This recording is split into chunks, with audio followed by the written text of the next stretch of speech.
Over the last 5 months, I've been rewatching and reviewing the entire Breaking Bad verse. We've made it to the final part of this. Today we're talking about Breaking Bad Season 5, Part 2. So let's talk about it. Hi, my name is Sean, and I love to talk about movies and TV way too much. With that in mind, go ahead and join me down below in the comment section. Share your spoiler-filled thoughts on the finale, the final run, the final 8 episodes of Breaking Bad. It is a spoiler review.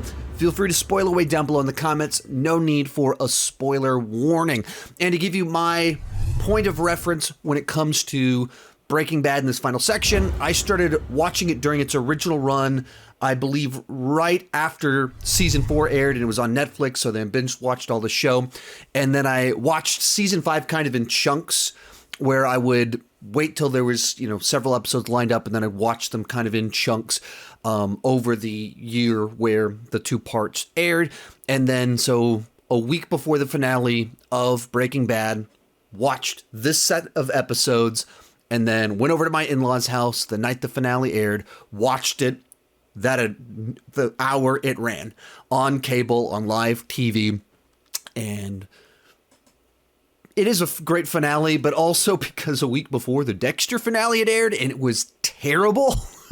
When I watched this one, it was just like this incredible experience of like, you can actually end a show and not disappoint people. So I was there that night, and I've rewatched through the show now 2 times in its entirety since the finale aired. So I've watched through all of Breaking Bad 3 times. With that said, let's get started with my general thoughts on the final run of Breaking Bad, even though I just kind of told you my feelings on it. And as I just said and alluded to, I think that this is a phenomenal final run for this show. And the reason for that is that all along the way, Breaking Bad was a tragedy. It has this rise to fame aspect to it as you watch this guy break bad, turn evil. But at its core, it's a tragedy. So the characters don't learn the right lessons. They don't make the right choices at the moments they're supposed to. Certain people make right choices along the way, but especially as you look at these final 8 episodes, there's moments all along the way where Jesse, where Hank, where Skyler, they could have made different choices.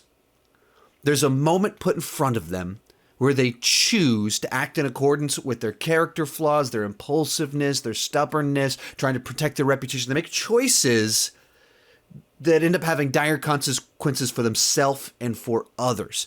Now, Walter, I think, already had made his final choices and set the path that he was on long before we got to this point in time. But in this final stretch, you have those moments, and that's what a tragedy is, where instead of making the choice that could have protected them, instead of making the right choice, instead of all the things they could do, they lean into that flaw, perhaps, that fear that they have, protecting their reputation. Jesse kind of more of a revenge, impulsive rage thing, and they don't make the choice that could have caused them to escape everything that's going to happen. And so because of that, it just feels very satisfying because they're acting consistent with who they are, with the character that's been developed up to this point in time.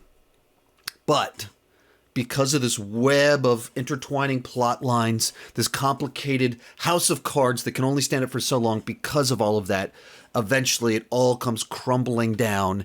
And so many of these characters have terrible things happen to them because of the choice that they make. And that's when you have a satisfying show where it feels like everything comes together and the finale feels earned and it feels right. It's not a show that's supposed to have happy endings. It's not a show that is supposed to, just feel like you get nice justice for everyone and just the right way. No. That's not what this is. That's not the type of characters we're following. And so that's why this just felt so satisfying as these arcs came to a close, as it all came crumbling down. And with that said, let's kind of dive into the specifics and what exactly am I talking about here. So the first half of the season ended with Hank discovering that Walter is Heisenberg through Walter leaving that book on his toilet, through whether an accident or arrogance he has something that links him so clearly, not so clearly to most people, but so clearly to someone that comes into his house that uses his bathroom. He leaves it somewhere where Hank can find it. Hank finds it, and now Hank knows who Heisenberg really is. And that really kind of sets in motion the whole kind of downfall that Hank is after Walter. And so a little bit of back and forth in the first episode there. But one of the big things that happen is that Walter gives the money to Jesse. He has all this money. He can't even spend it all. He can't even launder it all. And he's going to die soon. So he does the right thing, gives Jesse his money. And in the interaction that they have, you realize that in the last time that Jesse and Walter talked, Walter's like, well, you already have blood money. You already have blood on your hands. So what's wrong with you spending that money? So now they have this interaction where Walter gives Jesse the money, and Jesse's like, didn't you say this was blood money? Didn't you? And Walter's like, I was just trying to win an argument. This just exposes almost everything about where he has been, Walter Heisenberg has been at this whole season. It's not about truth. It's not about the right thing. It's just about winning every argument. That's all it's about for him. Everything at this point in time is just winning in his next maneuver. But so he gives this gigantic bag of money to Jesse. And Walter won. He convinced Jesse it's blood money. And Jesse, being the meth cooking criminal with a conscience, decides like, I can't keep this. And essentially by the end of the episode, he's just driving around with his money, just tossing it out the window, just staring at this money that just represents all of these deep regrets, the pain of like causing a child to be killed so that they could make more money. Here's the money. I don't want this. There's no joy in this money, spending this money. What have we done? So he's just throwing it out the windows. Also in the first episode, you learn that Walter's cancer's come back. And so you kind of, for a little bit here, you get a bit of a softer Walter because he had a run there where he thought he was invincible. The first half of the season, really, where into season 2, beginning of season 3, looks like we're all good on cancer. And then he defeats Gus. So he's defeated cancer and he's defeated Gus. And then he builds this empire. So he's invincible. No one can touch him. But cancer comes back. You seem kind of softened, just a little treatment of Jesse, some of these other things to where he knows this is his final stretch. And he's already accomplished everything that he could accomplish. And so he's a little bit of a softer version of him. So, and then the episode ends with the big confrontation where Walter discovers the book is missing from his toilet, which that's one of those ones that perhaps that Hank shouldn't have taken it because that'll signal Walter. But in his desperation, like he just kind of makes the move to do the investigation he needs to do, puts the tracker on Walter's car, which Walter, of course, is able to find because Walter was watching Hank do this to other people. So it leads to this confrontation. It's one of the best scenes in the whole show where Walter's kind of playing ignorant, and then Hank gets to a point in time where Walter's about to leave and he can never just let go. And so he keeps talking, keeps trying to talk his way to everything. Hank closes the garage door and just punches him. Just great Hank moment. And you just see the two of them staring each other down. And Walter's not going to actually give anything away, but he goes, if you were right about this, that I am this person you're saying and you don't know me, tread lightly. And you just realize it's going down. This is really happening. The battle of the titans of the show. And that's essentially what this next section is before the final collapse of everything, of Hank trying to stop Walter, trying to get someone to back him. And this is where Hank kind of has this choice. Do I go to my boss? Do I go to all of these people that have the full resources of the DEA to get this guy? Or do I try to protect my reputation long enough, crack it myself so that I protect my reputation just a little bit? And he even has the discussion with Marie, like, as soon as I come forward with this, my career's over with. The biggest meth cook in the world was right under my nose and I didn't catch it. So if I'm not the guy to bring him down, if I'm not the guy to stop him, this is it. My only hope of anything, I have to do it. That choice, protect my career, is what kind of put him in this bubble that ultimately leads to him getting killed. Because he has to do things in a way that puts him on the front lines of danger without the resources of the police, DEA, to protect him. So he makes that choice. I got to protect my career. I have to be the one to do it. Smallest number of people possible. I have to do it. Because of that, he ends up dead. And along these same lines, first thing he does is meet up with Skyler, who he assumes the best of. He assumes that she knows very little or wasn't very involved. Us as the audience, of course, knows that she's been very involved for, at this point in time, over 6 months. She's been very involved. She's actively been laundering money. She is culpable in so many different ways. He doesn't know all of this. He assumes she's much more passive, hasn't known nearly as long. He's like so emotionally, he's not even piecing it together. Like, wait a minute. All this stuff with Walter's been really weird. She's been doing it like, he hasn't pieced together the timeline of this and stopped to think about it because he just assumes the best of her. And he goes to her and she won't work with him because she knows she's going to get in trouble. Right there.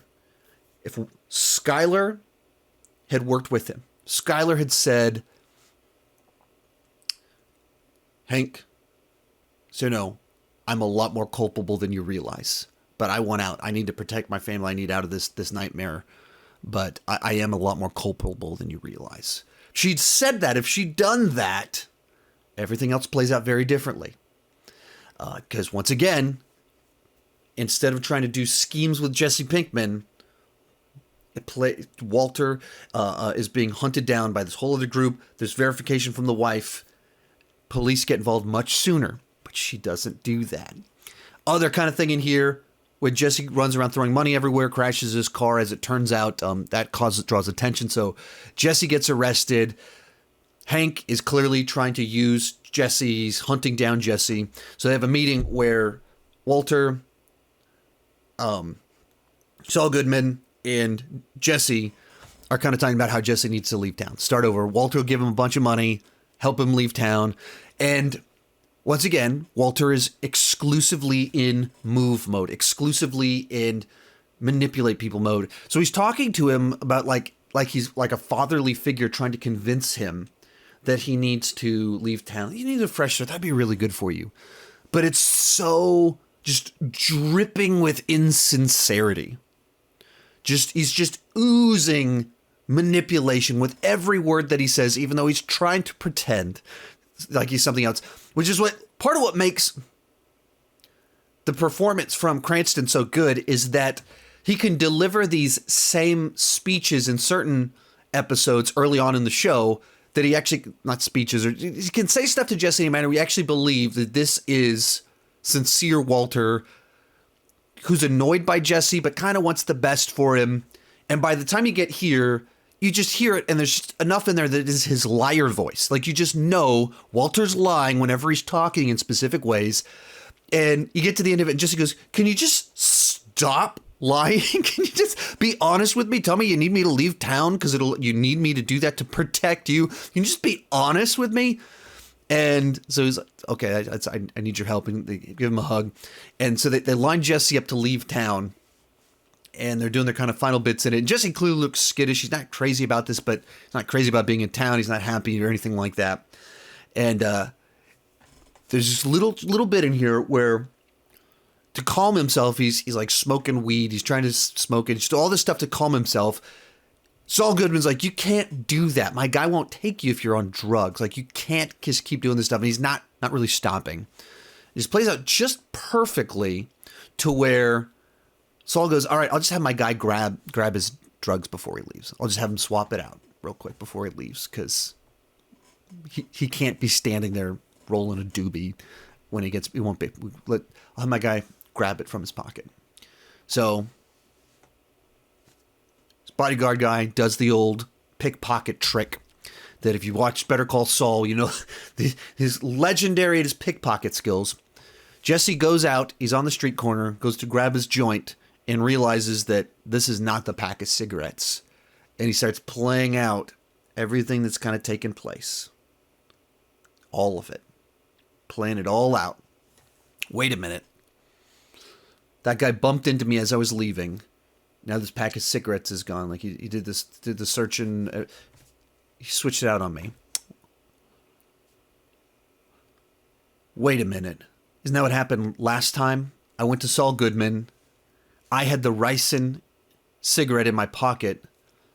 Next thing I know, it's gone. And they switched it. He pieces everything. Like, wait a minute.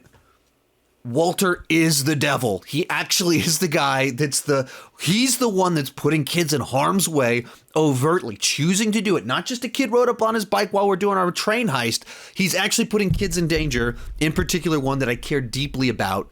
And Jesse snaps and decides not to leave. Instead, he wants to burn Heisenberg to the ground.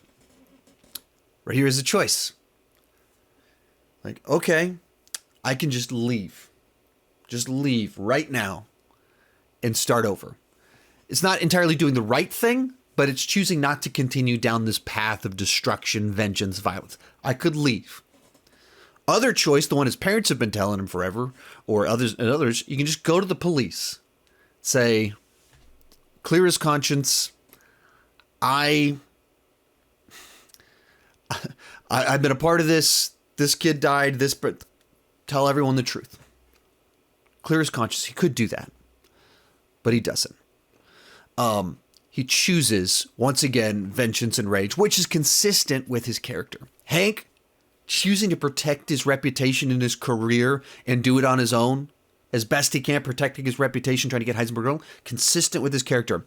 Skyler continuing to be the wife that's going along with this, that gave into the temptation of the money to help Hank, to stop her son from seeing the worst of her husband, that naive belief that her husband will die before everyone gets cut. All that consistent with her character. And Jesse going off the handle, wanting to take out Heisenberg, it's consistent with his character. And that set of choices is going to make this whole thing topple down. So Jesse decides to burn Walter White's house down, runs over there, and they do a little bit of a mess up with our time perspective with the way the one episode ends, the next one begins, and we don't know exactly what's going on. But in real life, Hank showed up as Jesse was about to burn Walter White's house down with gasoline. He takes him to go interview him. The way it's portrayed to us is that we don't know what happened. Walter doesn't know what happened. He just rushes to his house, walks in, and there's gasoline everywhere, and Jesse's gone. And it leads to this whole thing where Walter's trying to cover up for all of this. And it leads to his son in this show, Walter Jr., Flynn, hasn't never really had too much of a useful arc in the show. He's just someone that kind of grounds the family a bit, that makes it feel more normal that they have a son. He's a plot device also as to why some of the reasons why he had become a teacher and never lived up to his potential in some certain things. So he's just kind of this plot device and sort of the more naive perspective in the household. It's this tool of the two parents. And you have this conversation in the middle of it where there's gasoline everywhere and it smells it, and like Skyler knows that he's lying because she, of course, knows that he's lying. But he starts going off this whole tale about how he spilled gas on himself and his clothes, and he forgot about it, and he ran in the house and stripped naked. And he tells this story that just sounds ridiculous.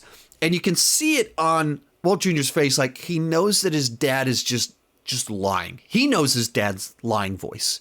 He's been watching this for 2 years. And there, I don't remember where in the whole season it takes place, but there's a whole I believe a couple episodes before this where, he's at his dad's house.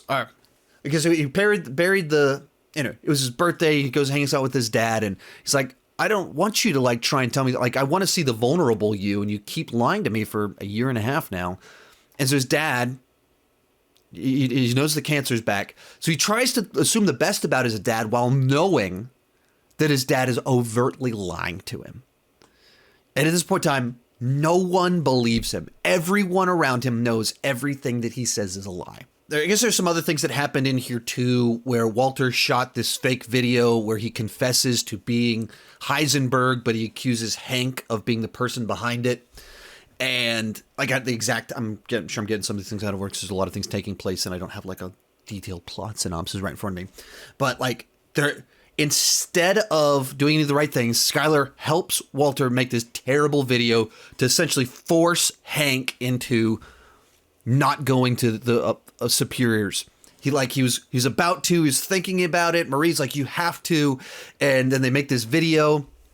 And when Marie finds out about all this, everything going on, she even tries to steal their baby. And you reach this point in time in the show where Marie, who in season 1 is just the absolute worst, and you get to season 5, and she's almost like the whole voice of reason.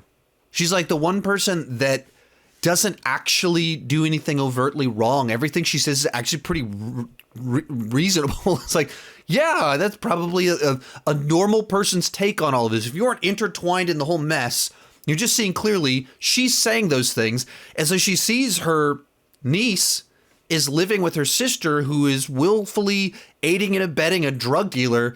And she acts impulsively and tries to steal the baby, which would complicate things if they did. This is not like probably the best strategy, but she's thinking very maternally. She's thinking like a mother to her niece of like, of course I have to get this child away from these drug meth killer people.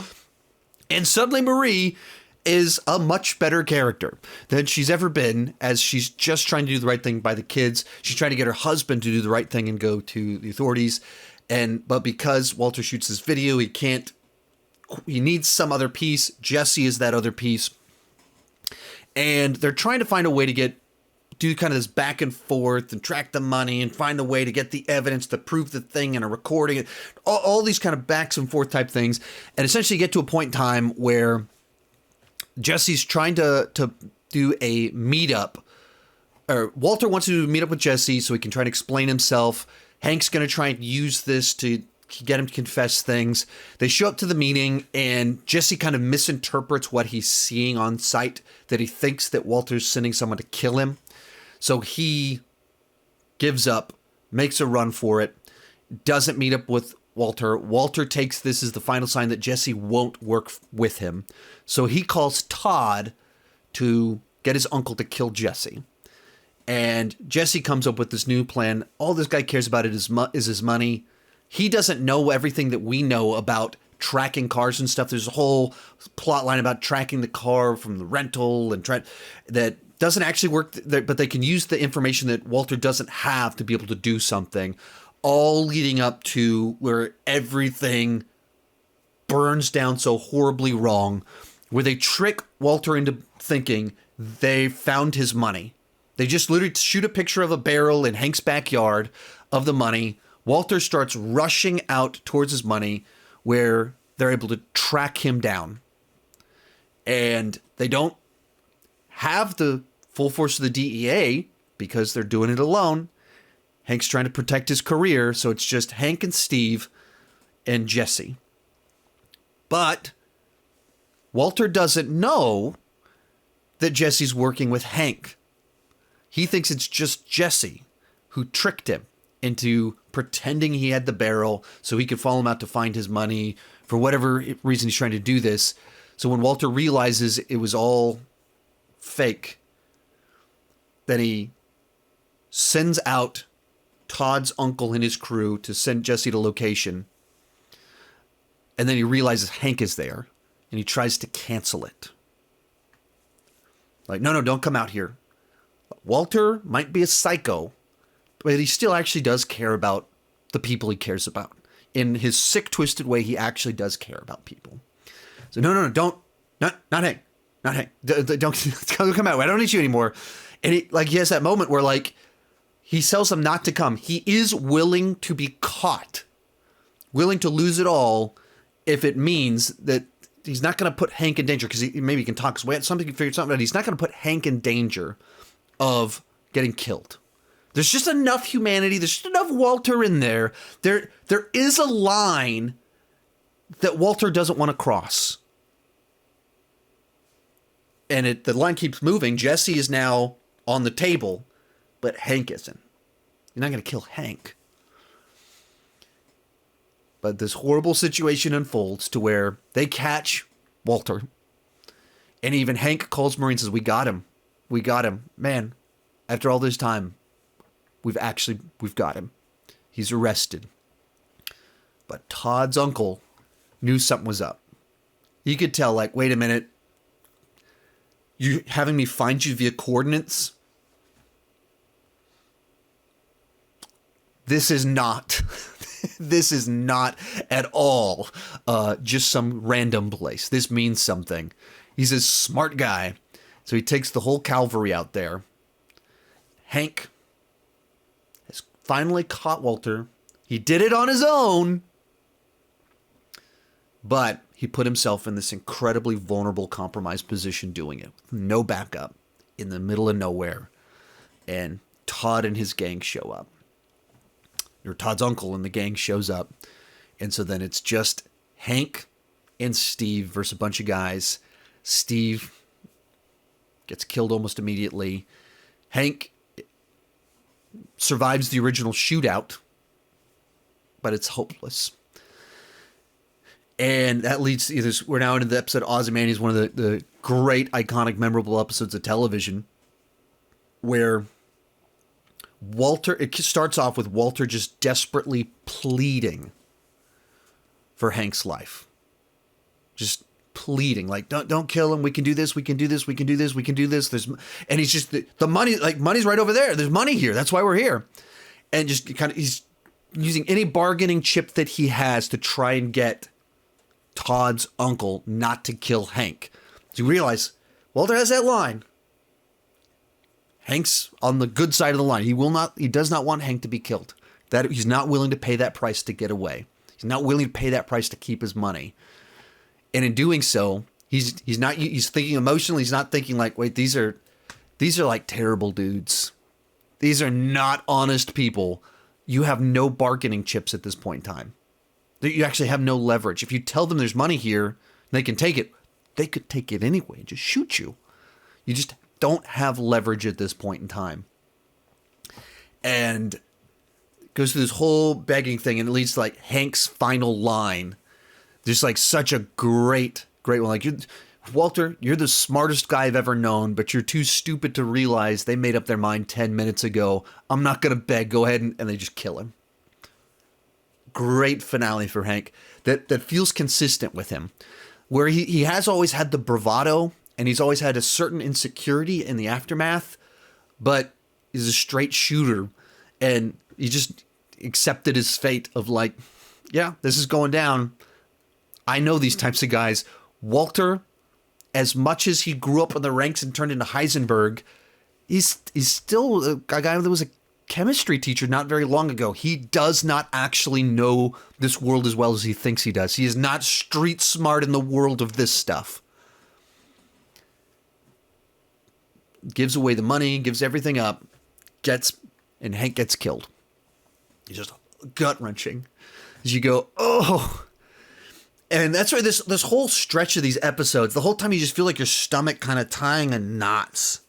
Because you see every choice is leading to a terrible, terrible fate for these characters. So Jesse's there. He's survived. Todd's uncle's crew, they're there to kill Jesse. That's why they were brought there. And they're about to actually kill him off. But there's all this subplot I didn't talk about of the meth that the crew, the method of the guys that Walter hooked things up with, it's not good enough. So Todd's uncle's crew kill all them off. They're going to cook it themselves and have Todd do it. And Todd kind of knows what he's doing, kind of really doesn't. He didn't have nearly as much time with Walter to master it. He's not Jesse Pinkman. He doesn't naturally kind of have the skill. So he's not quite there. He's better than those other guys, but also very unreliable in a bunch of other senses. So they need someone else to cook, and that's part of what they were leveraging to kill off Jesse was Walter would show Todd more how to cook with him a time or two more. as you get to this point in time where Jesse's there, and Walter's like convinces them not to kill him off, not to do it or delay it. And Todd in particular is like, wait, this guy could cook for us. This guy could be the solution to our problem that leads to the situation where Jesse is taken captive for 6 months and forced to cook meth for them. If Jesse had left town, if Jesse had gone to the police station, if all the ifs of what Jesse could have done to avoid this fate, but he's not going to casually go to the police station. His rage wouldn't allow him to not go after Walter, and it leads to this horrific conclusion where he's locked up in a cage cooking meth. So Todd's uncle is a little bit gracious towards Walter and actually gives him a barrel of his own money. He steals all the other ones, but he leaves him with one barrel of money, which itself is worth $15 million or something like that. Over $10 million. This is an enormous amount of money for any normal context. But Jesse's left essentially for dead with these guys. He has no life. Hank is dead. Walter realizes this whole thing's burning down. So he's just trying to get out of town. And it leads to a situation where he like steals the baby and he's driving across town, and he has to leave makes a final phone call to the authorities because everything's crumbling down at this point in time because 2 DE agents have gone missing, shootouts. I mean, the house of cards is absolutely crumbling at this point in time. And so Walter kind of leaves a phone call, or he calls. At this point in time, Skyler's on the phone with the authorities. And he just leaves this horrible message where he's just abusive towards her, insulting her. By the end of it, it's very clear he's giving her the out. He's finding a way to get her off the hook as much as he can, where he's threatening to kill her. She's like, you've been under my thumb, control, you moron.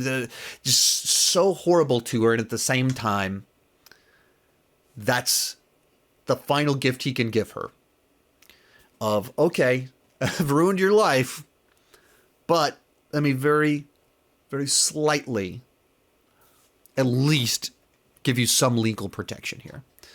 And drops the baby off at a fire station, and he's going to go with the vacuum man and get out of town. Kind of leads us to the final couple of episodes where Saul Goodman and him are both lined up to leave town. And it's kind of interesting, just a little subtle comment in there about a Cinnabon in Omaha, which is now the person's major plot point, Better Call Saul. And even there's just different perspectives on everything going down, what they're trying to do still in their final moments.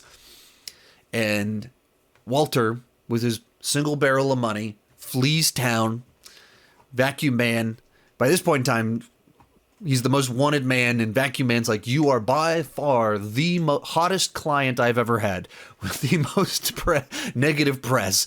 So treats you a little bit differently. Takes him in the middle of nowhere, miles away from anything, puts him in a cabin where he can walk around a lot at this cabin.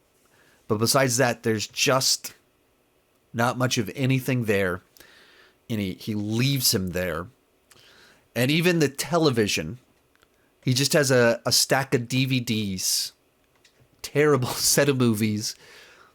He's just sitting there. $10 million, $15 million, waiting to die. And it's just this kind of beautiful, tragic finale. Or almost finale for him. To where he got away. And he got his money. Way more money than he ever thought that he would have. And he has no way to spend it. And he's all alone. He got the money and he got away. But it cost him everything except his life. And he's not even actually free. Because he can't leave this property. There's nowhere he can go. So he's free in the sense that he's not in prison. But he's entirely alone.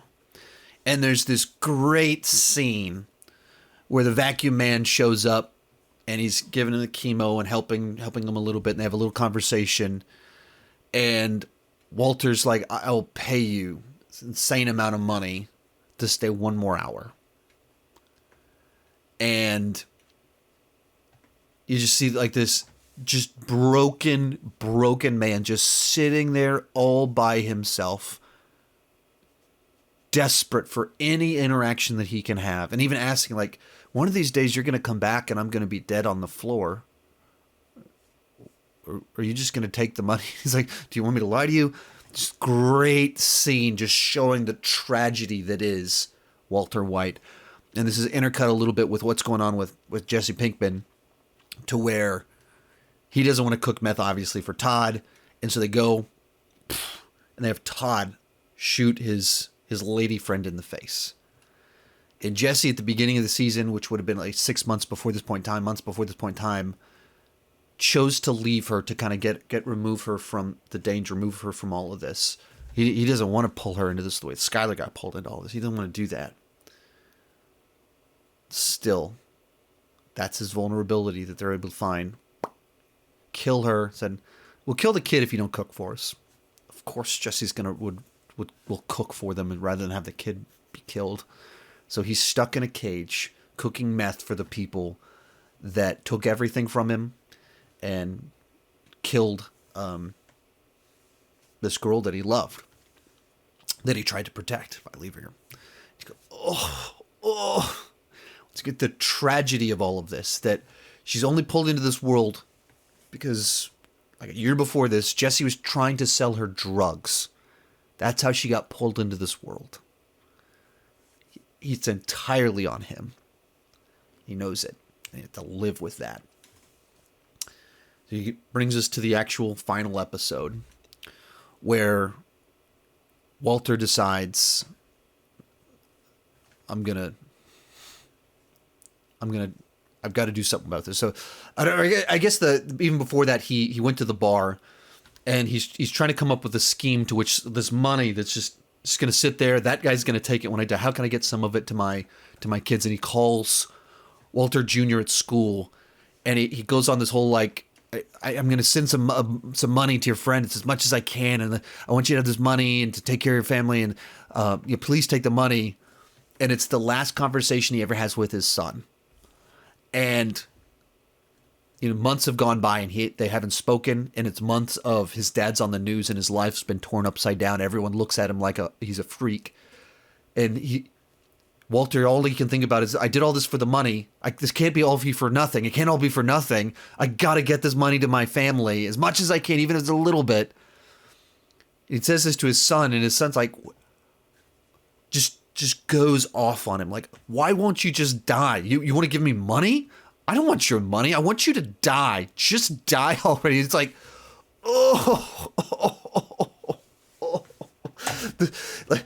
you're not in any way like rooting for Walter White in any traditional sense. He's getting what's come to him. But all this started because he looked at, I'm going to die. I'm going to leave my family with nothing. Except a debt. When I die, they'll just have debt. What can I do so that they don't have debt and they have some money? All of this started. It did start with, I want to get my family money and take care of them. Other stuff is, I'm sure, intertwined into that, but that really was the starting point of all of this. And you get to the end, and his son said, I would, of course, much rather you die than have your money. I do not want your money. Die. Oh.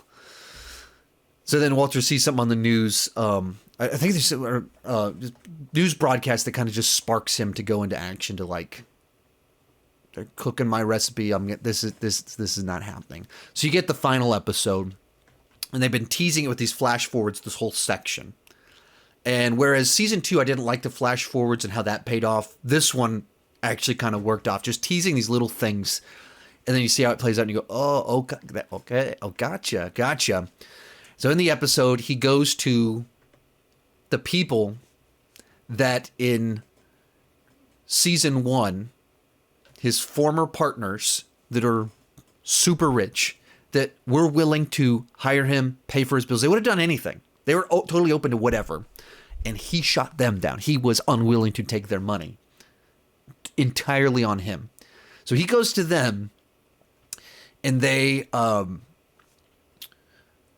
want to help him out, but he basically threatens to kill them.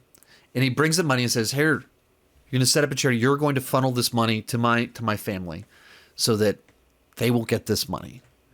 And finds just a way to where just an episode before, all of this was for nothing. And now there's some way that potentially the money is going to get to his family. His family will be taken care of. And it's kind of a weird situation. It's a weird set of feelings that you have because on the one hand, the family overtly stated, "We do not want your money." And on the other hand, we want them to be taken care of. They are paying a great price. It would be nice if they got some money out of this. It would be nice if in some sense they did get something out of it. So you kind of have this weird feeling of like, it's like a one little piece of like Walter kind of gets something out of this, not gets something out of it, but gets his wishes out of all of this, threatens him with the guns as they kind of go along with it. And you get his final meeting with Skyler where he's able to sneak in to talk to her. And they talk for several minutes, but really there's only one little bit in it that really matters where they're talking. And he goes, "Skyler, I did all of this." He goes, "If you tell me one more time that you did all of this for the family, He's like, "I did all of this because I liked it, because I was good at it, because I felt alive." And it kind of like captures, like he gets redemption, but that he actually owned, yeah, I did all this bad stuff because I wanted to do this bad stuff. I liked it. I felt so repressed. I felt so contained. I felt so undervalued, underused. And I found something that I was good at. I've always felt that I had so much potential that was wasted. And I found a way to unleash my potential. And I was doing exciting stuff and I was good at it. I felt alive. That's why I did it. And he owns it. There's no redemption in that. But there is something satisfying in, finally, this guy's going to stop lying, stop manipulating, and admit what's really going on. And then he has one little final meeting with, he catches up with Todd and business lady, and because he knows that she has her set routine, so he's able to track her down pretty easily. And kind of has this whole desperate thing where he's clearly like in a bad state. He's like, "Guys, I can show you a way to get more methylamine, and I got this whole thing." And sounds suspicious, sounds shady, but they're trying to find a way to get rid of him anyway. So they go along with it just so that they can take him out to their obscure place and kill him off. They don't actually want his stuff. Little does she know that because of her patterns, because she always does certain set things, he's able to slip ricin into her little tea with her stevia, I believe it is, and switches the stevia with a little bit of ricin, which isn't very good for you. All this leading to the final little sequence where he shows up to their base to try and sell them on this stuff. And in fact, he's really just doing this to exact his revenge. So he shows up and he meeting with Skinny Pete. And they have this little line when he's talking to Skinny Pete and Badger where they say, "Man, we thought Jesse disappeared. We thought you were the one still cooking the meth because it's better than ever." And they have that little line of dialogue, the way that they describe it, there's this implication that Jesse might be cooking better meth than Walter. Doesn't overtly state that, but the point is clearly made to all the users, anyone, clearly this is as good of a product as Heisenberg was making. And there's even in that little line of dialogue, there's something satisfying in the fact that by the time you get to the end of the show, Jesse is as good at Walter's thing as Walter was. And if you kind of know their differences of philosophy at the beginning, where Walter is very much the scientist, Jesse's the artist. And Jesse doesn't know all the fancy science stuff, but he knows this other side to it. Perhaps you take someone that absolutely knows at least the chemistry that Walter has taught him, mastered the process, and has just a little bit more of that artistic flair to it. Maybe it's just a little bit better. Maybe he took something that was at almost purity and gives it just that little bit more. There's something even in that that's satisfying. Jesse's locked in a cage. Not cool. The process by which he perhaps passed Heisenberg as a cook. But they even give Jesse that little bit of a win there. So they get this final little bit where Walter shows up. And he's actually showing up with the intention of killing Jesse. Because Jesse is now working with these guys that killed Hank. Jesse's working with the guys that killed Hank and allowing them to make money using his recipe. They are cooking his meth. That's his work. That's his thing. And they took it. And they're especially in light of what they did to Hank, especially in light of taking all but one of his barrels, Jesse's going down. And they show up, and Walter says some line of dialogue trying to get Jesse in the room. Like, you guys are working with Jesse.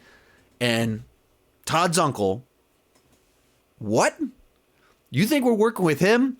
To him, he's a rat. He was working with DEA. Rats are the worst. He's just someone we want to kill. So then they bring Jesse in.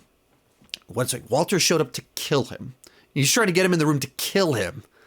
And he realizes, oh, wait, these guys that killed Hank also took Jesse and locked him in a cage, forced him to, and he just sees him and you can tell he's bad shape. And so then have this moment where Jesse goes in the room and then Walter jumps on top of him. And it looks like strange, like he's mad at him. He's going to take him out, punch him or whatever. And in fact, he's just shielding his body. Walter starts pushing the button. Out of the trunk shoots this gigantic machine gun that just mows down almost everyone in the room. And bullets flying everywhere. And Walter just using the body, whatever he can, to protect Jesse. There's no redemption in this for Jesse. Or for Walter. He showed up to kill Jesse, and he set up a plan that would kill Jesse. So it's not like this brave act of heroism. But it's just enough Walter White in there. It's just enough of, like, he actually does care about Jesse. That, of course, he'll lay on top, like, protect him from the bullets as they come. So he gets shot in the side with a bullet. Todd manages to survive it. And so you get that moment of Jesse doesn't like Todd very much. So he chokes him out. Great. Such a satisfying little kill where he chokes him out. And Jesse's even, at this point in time, even thinking about killing Walter. Because he's so much of the reason that he's been stuck here.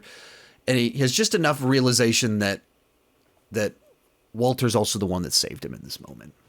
Probably shouldn't kill the guy that just saved you. Probably shouldn't. Maybe you should, but probably shouldn't.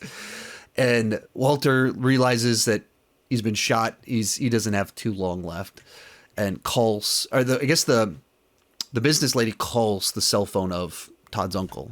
Walter answers it. Hey, feeling sick? It's the ricin. You're about to die.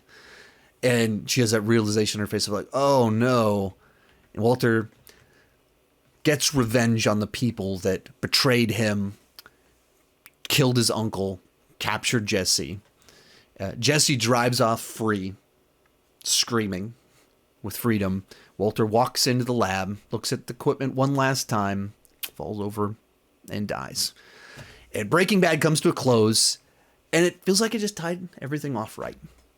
Satisfying manner of like, yeah, Walter shouldn't live, shouldn't really get redemption, but having satisfying conclusions where some of these people pay for what they've done. He's our protagonist in this weird sense. We are rooting for him. So we want a conclusion that just feels proper, which is he owns what he did to Skyler. He finds a way that the money maybe in some sense does get to his family. And some restoration of the Jesse relationship. Something in there. So dying in a sense to protect him. And he was going to die anyway. He had no life anyway. He went there planning to die. But he also at the same time did what he could to make sure that Jesse did not die. Closes it out. In the way the show is designed, or the last few episodes were designed, Jesse kind of gets the short end of the stick because he's just a victim of circumstances. He's taken captive. He's forced to cook meth. And even in his own not dying, It's because Walter protected him.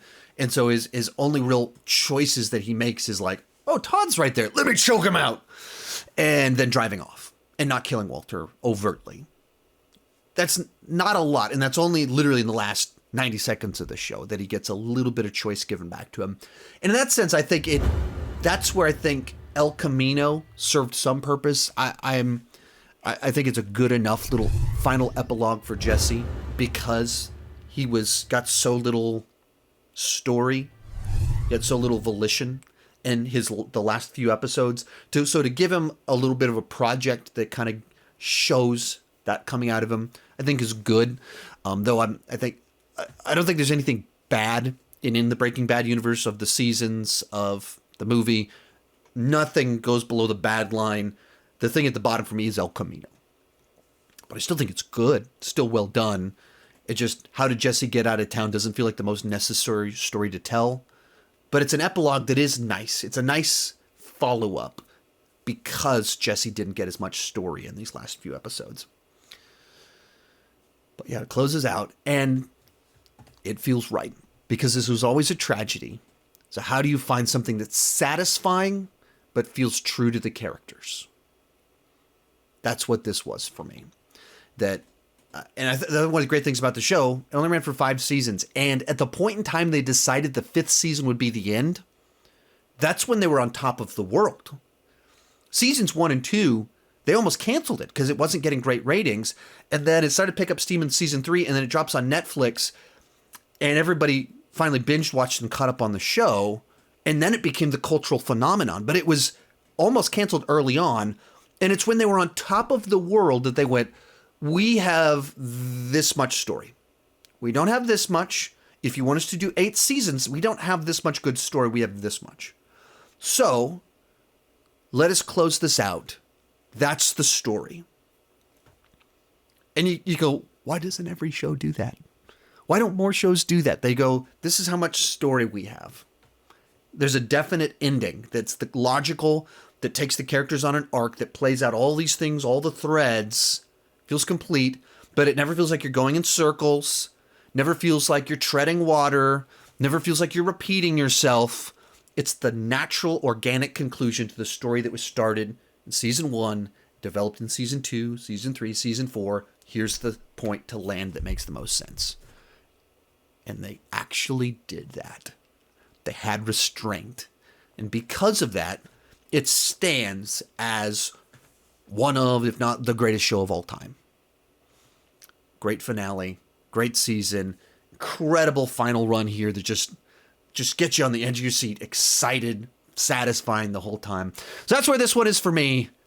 Thank you guys so much for tuning in for this long series of reviews and these long, detailed, and I even still missed a ton of stuff in there, long, detailed discussions of these seasons. You can check out the other ones right over here. You can check out my ranking right down there. Leave a comment down below with your thoughts on everything. Thank you so much for watching, and keep talking movies and TV too much. Bye-bye.